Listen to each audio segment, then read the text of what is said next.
Hello guys, it's Wing again. Welcome sa ating YouTube channel. Ito naman po ay sa kapinan po tayo or shell abalon na kung tawag sa amin. Ito po ay nilalagay sa kaha, sa bigasan, sa pitaka.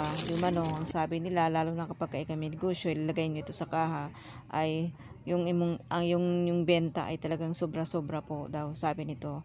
So, sa isang pack po niyan guys ay 250 at saka 250 pesos at saka 20 peraso yung laman. May halo-halo po siya, may maliliit at malalaki. Ganun po, no? Available po yan sa atin. No? And then ito guys, pininiwalaan kasi na itong ano kasi yung shell abalon na ito or kapinan ang tawag sa amin ay may mga butas yan talaga. Hindi po yan sinadya. Talagang may butas po talaga siya. Sabi nila pagka makakuha ka daw ng 7 o 8 na 5 butas niyan ay swerte po daw, no?